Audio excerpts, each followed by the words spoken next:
Keris itu pada mulanya itu senjata, pure senjata untuk berperang. Sehingga seorang pemilik keris harus sadar bahwa keberadaannya di dunia adalah karena bapak dan ibu. Mula seorang pemilik keris kudu tansah nulubekti kepada orang tuanya. Kata orang-orang, saya sih agak kurang paham ya, kata orang-orang itu rodok lumayan itu misalnya kayak keris Omyang Jimbe misalnya. Yang menamakan itu loh siapa gitu loh.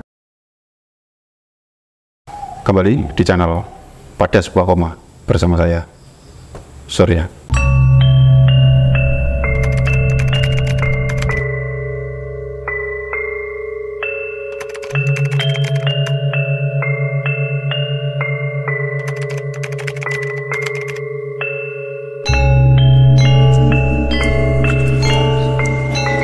Hari ini hari yang sangat luar biasa buat saya dan tim Pada Sebuah Koma.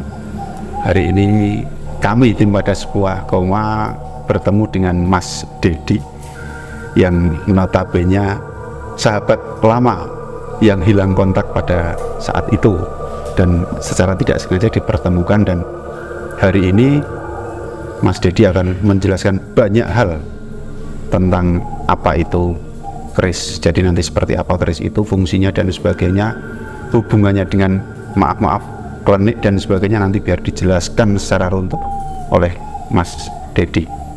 Sehat Mas Dedi? Alhamdulillah rabbil alamin.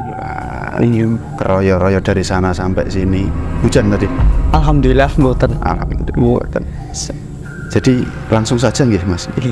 Jadi gini, di dalam otak saya ini, mungkin juga masyarakat awam itu, ketika orang mendengar kata keris itu ada yang bilang oh itu tosan aji kuwi gitu. Nah, sedikit minta tolong dijelaskan bedanya itu apa. Nggih. Matur nuwun.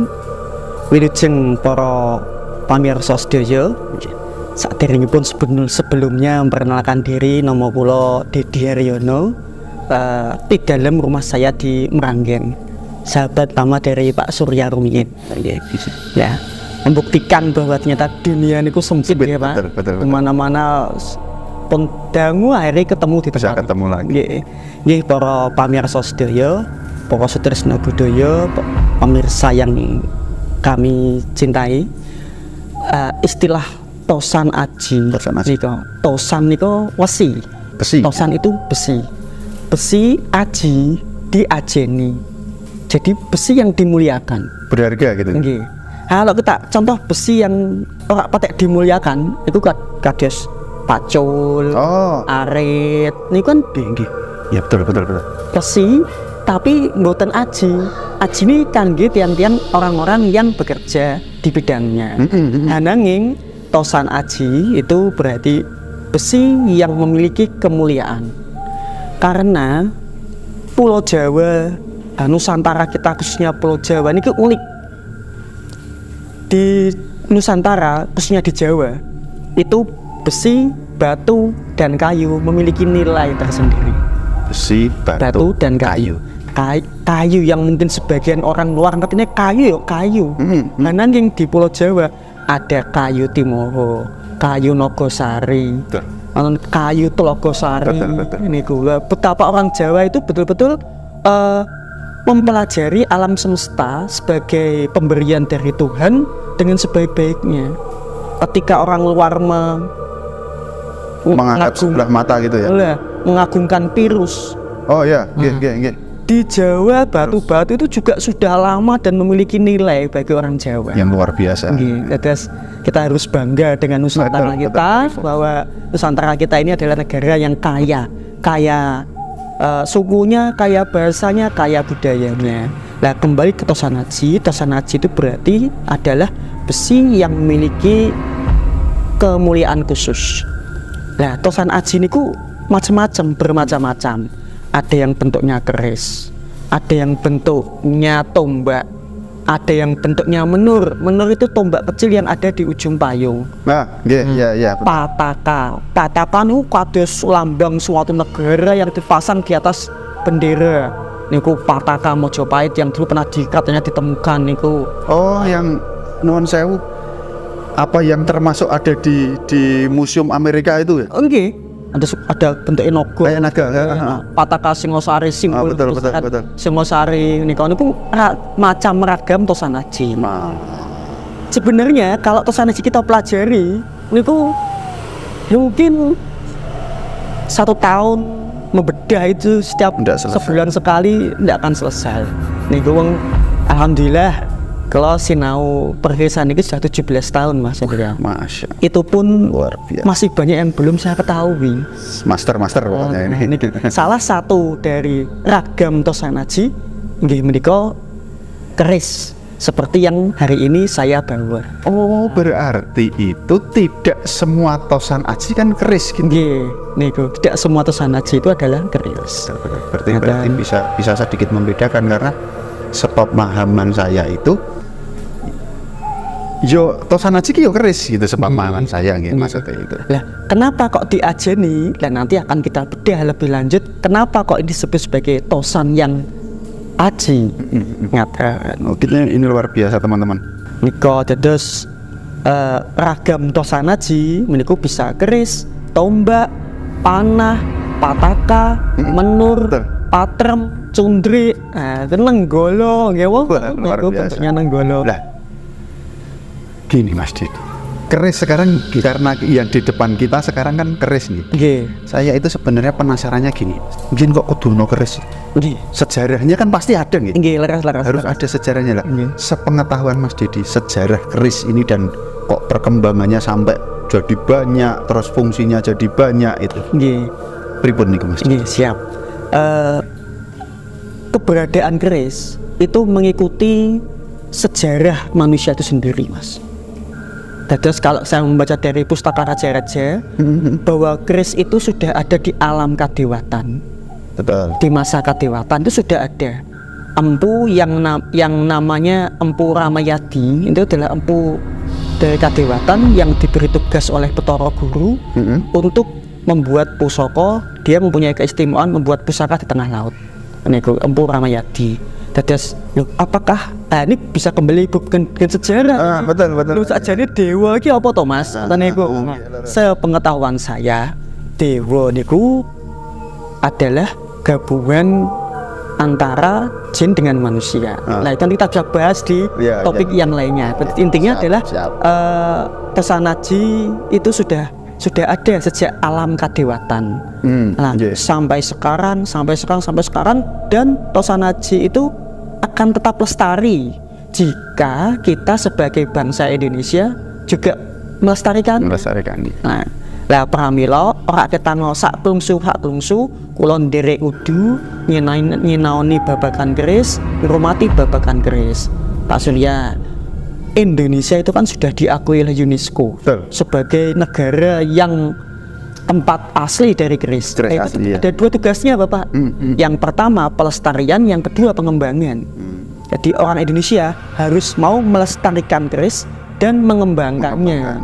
Jadi sekarang ini di Indonesia kalau ini nalika MotoGP Mandalika, itu kan Pak Jokowi memberikan keris kepada yang juara-juara atau Pak. Nah itu berarti industri pembuatan keris saat ini juga diperhatikan oleh pemerintah. Betul. Niku terus keris niki nggih salah setengahipun contohipun menika. Lah, keris itu pada mulanya itu senjata. Pure senjata untuk berperang. Berarti pada mulanya keris diciptakan itu untuk senjata? Pada mulanya. Berarti sekarang tidak. Iya. Nah, ini kok tidak hanya itu saja. Nah, pada mulanya keris itu diciptakan memang untuk senjata, seni perang pada waktu itu, di mana keris itu digunakan untuk pertarungan jarak dekat. Nah, bagaimana kalau yang jarak jauh? Jadi keris itu bukan senjata utama pada waktu itu.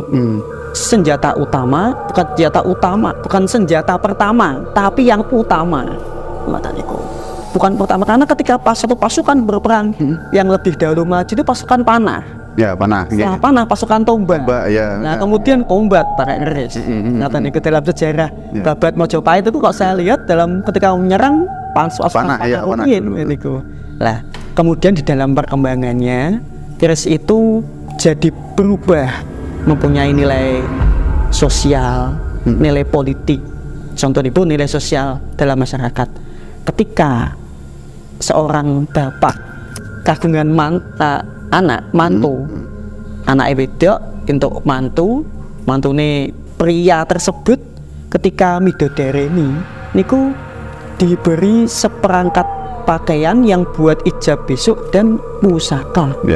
Iki sing mbok nggo minangka sesuk awakmu ijab le. Nah, jadi dengan diserahkannya pusaka tersebut itu menandakan bahwa aku yang nyerahke anakmu nggon tanggung jawabmu. Jadi rumiyin ketika seseorang misalkan tidak cocok dengan istrinya kemudian kok berhasrat menceraikannya, niku sang pria cukup utusan orang, Mas iris iki tolong bilino karo bapak kaya. Nah, ketika bapak tersebut menerima kirisnya, aduh, masa akan to kowe tondo nduk kowe sak ditresnani neh karo wong tuamu. Karo bojomu wis balik. Nah, itu salah satu fungsi sosial di dalam masyarakat. Ada lagi seorang tentara ketika prajurit ketika diperintahkan maka perang justru aku diijab Pak. Nah, beliau meninggalkan kerisnya untuk ijab menggantikan dia, menggantikan posisinya sebagai pengantin laki-laki. Betul. Niku fungsi sosial di dalam masyarakat. Nah, fungsi politik dan fungsi politik niku juga bisa berkembang ke sana. Ketika seorang raja memberikan kekuasaan kepada salah seorang bawahannya, diangkat dari bupati kono, diaturi pusaka minangka pusaka kadipaten, seperti dalam perjanjian Giyanti. Ketika Sinuwun Pakubuwana hendak mengakui Hamengkubuwana ingkang kepisan mendirikan kerajaan Yogyakarta, niku diberi Kanjeng Kiai Ageng Kopek yang berdapur jalak sang tupak. Nah, terus niki ada membuka kita ke pembicaraan yang lain niki Pak Surya. Ada nama dapur dan ada nama gelar. Gitu kan. Luar biasa sejarahnya, luar biasa. Niku lebih sejarahipun. Nah, kemudian semakin lama semakin berkembang, para empu itu paham bahwa orang Jawa itu apabila kan sekolah, malesnya nggak karuan. Males, betul. Tapi kan ngobrol ngopi, berjam-jam. Betah. Nah, maka dari itu sang empu menitipkan ilmunya pada sebilah keris menika.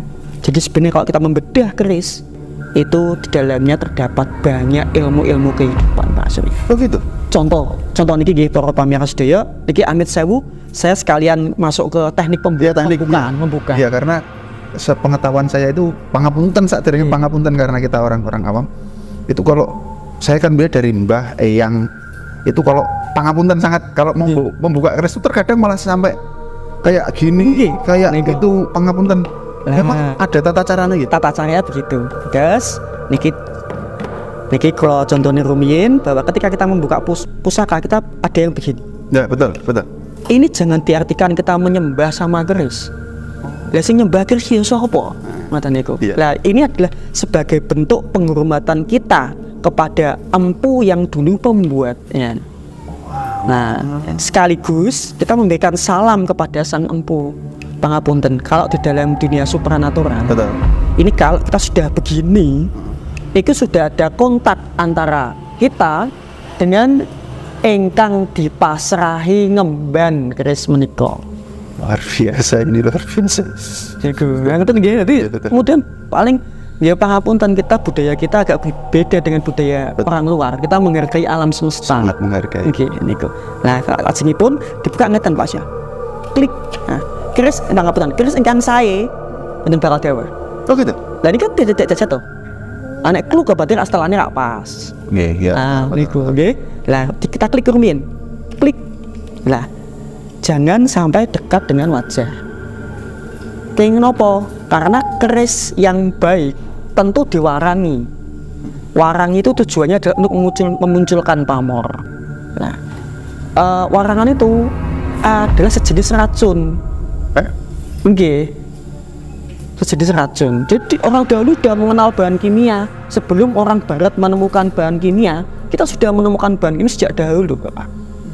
Nah, yang apabila dihirup oleh kita menahun tak ketok tapi suwi-suwi akan berat. Ya, itu. Nah, pramila kesehatan seorang pemilik keris juga harus dijaga.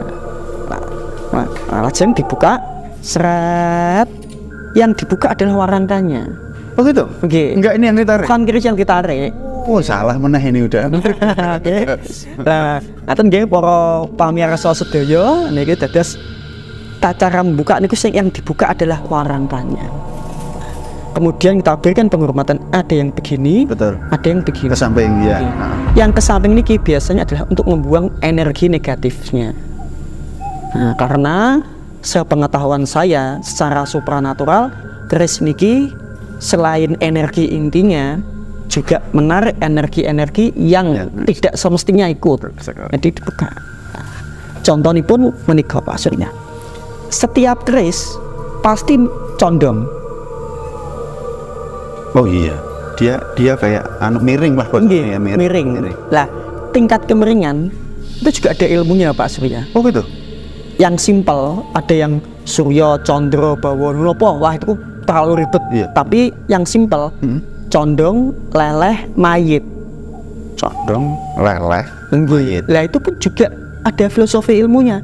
Keris sing condong berarti sedikit condong kadongan, terus sudah mulai sedikit meninggalkan dunia. Oh gitu. Leleh, wis leleh hati nih. Wis semeleh. Mayit wis semeleh tenanan, lir kadya mayit. Lah, tetapi kita lihat dari ini nggih, condong. Tidak ada keris Jawa jejek niku tidak ada. Tidak ada. Tidak ada. Ini berarti salah pembuatan. Oh gitu. Nggih. Nek sing nggih pengrajin koden. Dan sing penting cukup payune. Nek ya niku sing di pangapunten, sing dienggo kanca-kanca riya. Ah ya betul. Biasane kanjeng lurus, Pak. Anjing Kiai Blek. Ngoten nggih niku. Itu pasti lurus kalau itu ya. Niku mengkuardi memberikan pesan kepada orang bahwa orang berjalan di alam dunia kudu andhap asor lembah mana. Mboten kenging adigang adigung adiguna. Biasa. Itu salah setunggalipun niku ngoten. Nah, lajeng Pak Surya, keris itu ada beberapa bagian. Wilah, gonjo, peksi. Wilah, Gonjo, peksi. Ya, menika kula beto keris ingkang tasih kotor dereng dipun warangi yang masih belum ada dedernya. Nah, nika para pemirsa, ini yang namanya peksi. Ya, wilah, gonjo, peksi. Nopo to kok empu kok mendadak nggawe koyok ngene barang? Kok gak dlenjur kabeh ngopo to? ya. Memang ada yang gonjo iras, jadi tidak putus, tidak uculan, tapi nyambung jadi satu. Itu juga ada, saya tidak bawa ini keris yang gonjo iras. Tapi tetap ada bagian yang berbeda dari bilahnya. Tidak seperti pangapunten samurai satu sak jelenjur. Ya. Belah peso, belati satu jelenjur, tapi dibuat dua. Pengen apa Pak Surya? Para pamirsa, ini bisa dilepas.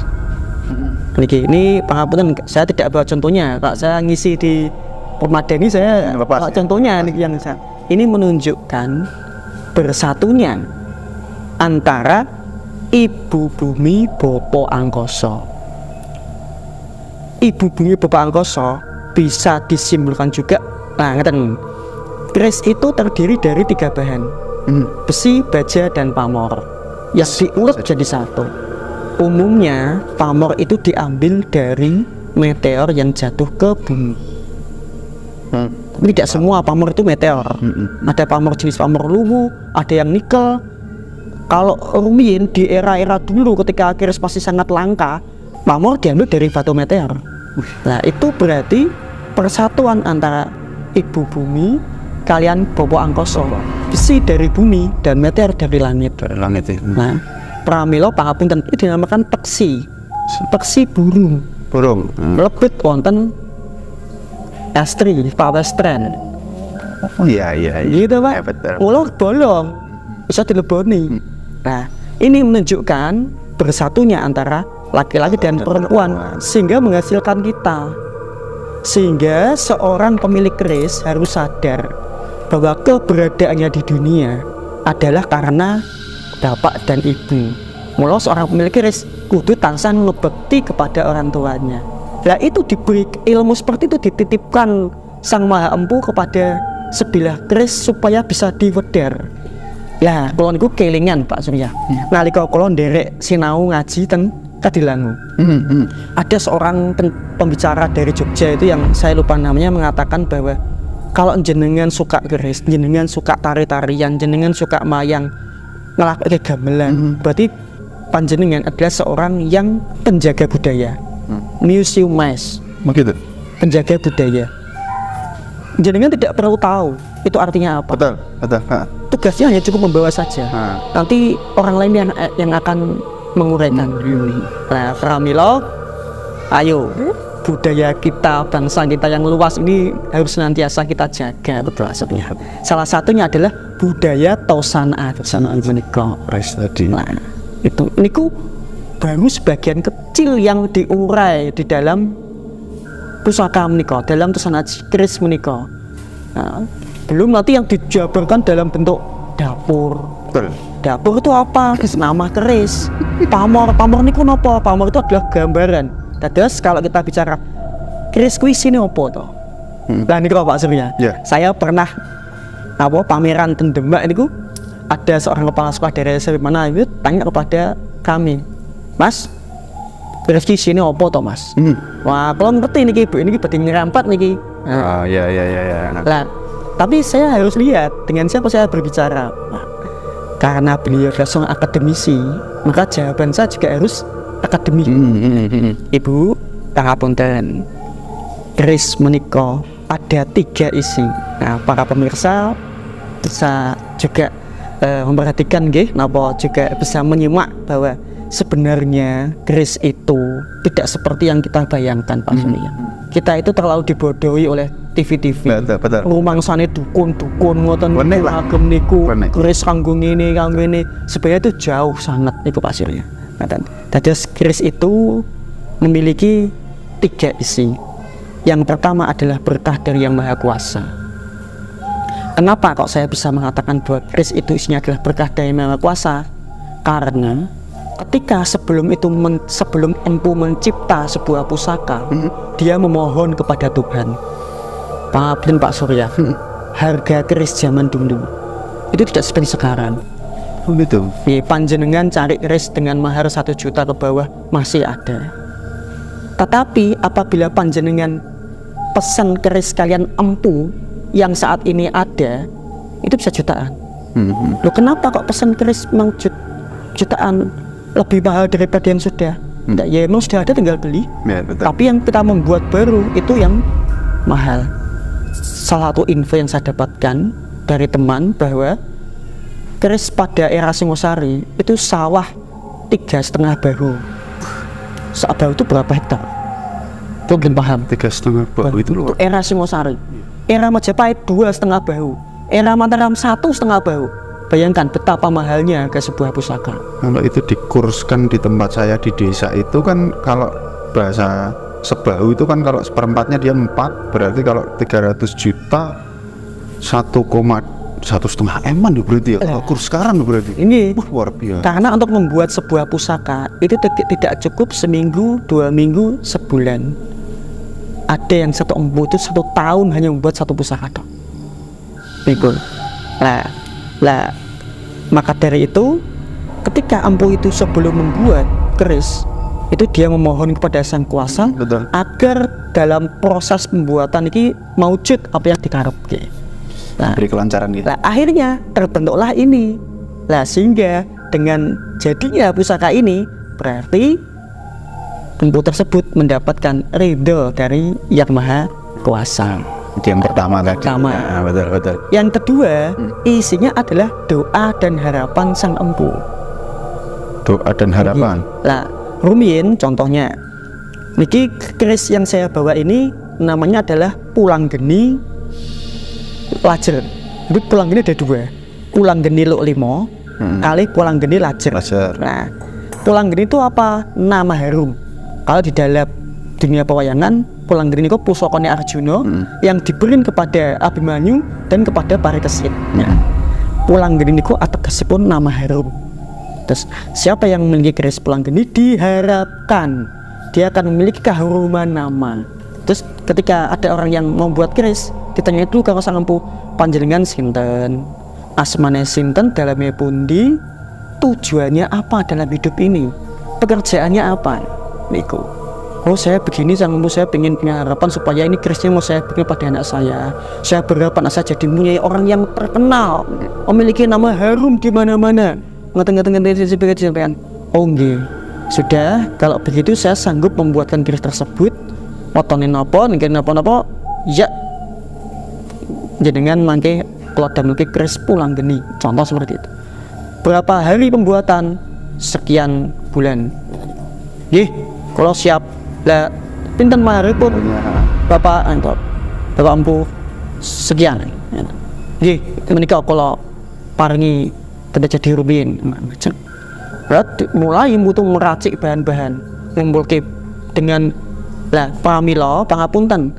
Beda keris di era Pajajaran, di era Singosari, di era yang tua-tua dengan era Mataram, apalagi era sekarang. Keris zaman dulu itu kalau mencari besi harus membakar batu.